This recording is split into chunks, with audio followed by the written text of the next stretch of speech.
Alors, je m'appelle Sylvie Soave. En fait, je ne travaille pas pour une association, mais j'ai créé une association en 2011 qui s'appelle l'association A2D3. Ça veut dire Association d'accompagnement vers la dimension développement durable.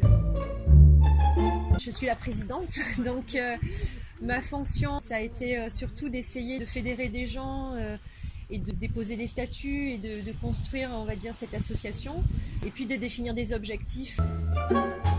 En 2011, l'idée c'était d'accompagner des événements pour intégrer le développement durable. C'était pas encore très tendance, les gens connaissaient pas bien ce qui se cachait derrière ce concept. Et la première action, ça a été d'accompagner un événement sportif pour intégrer le développement durable. On crée aussi des outils de sensibilisation, sensibiliser aussi les entreprises. Elle a été créée en 2011, c'est, on va dire, à la base un noyau familial. C'était une envie d'aller plus loin dans mes convictions. Depuis donc 6 ans maintenant, on a une vingtaine de bénévoles. On fonctionne, on va dire, un peu de manière atypique. On n'a pas des réunions, on échange beaucoup par mail. Ce qui nous plaît, c'est d'essayer d'échanger à travers des thèmes, d'échanger des idées, de construire des ateliers ou d'essayer de faire passer des messages. On a un site internet, on a une page Facebook. On fait partie maintenant de pas mal de réseaux d'acteurs locaux sur le développement durable et l'économie solidaire.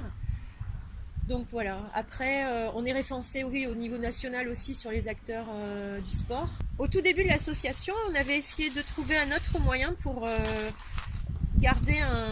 donner aux gens, plutôt que de distribuer un flyer, de donner un petit goodies qui montre notre manière d'être, c'est-à-dire être dans une autre dimension. C'est-à-dire que là, on a ce petit goodies qui est une boîte. C'est une boîte où on peut mettre un peu ce que l'on veut, on peut se l'approprier. Et l'idée, c'était, vous voulez adopter notre attitude, voir les choses autrement. Cette petite boîte, elle nous symbolise et vous pouvez vous l'approprier et en faire un peu ce que vous voulez. Nos actions, elles donnent un autre aspect à un lieu. Donc les retombées, c'est surtout sur l'approche que les gens peuvent avoir sur un site et puis de s'approprier la notion de développement durable.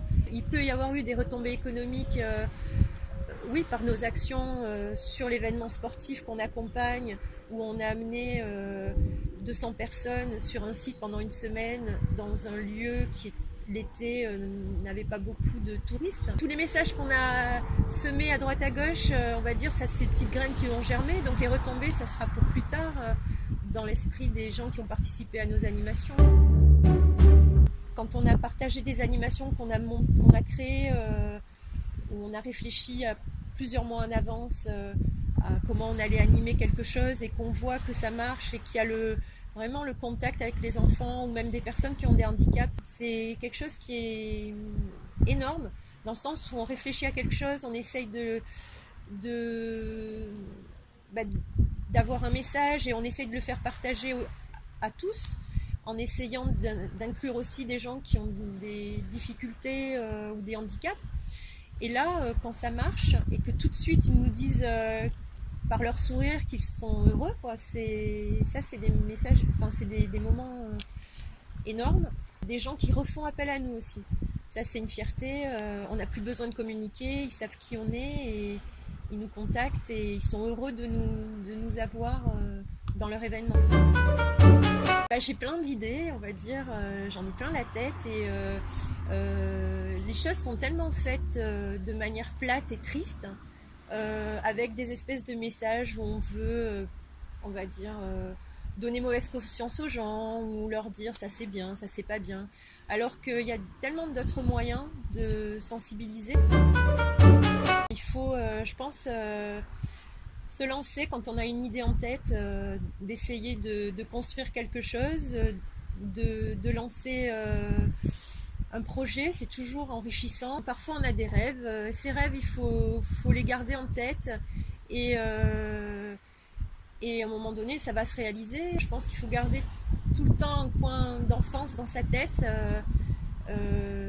et de rêve et de mettre en place une rigueur pour que tous les jours on arrive à accéder à ces rêves. Voilà.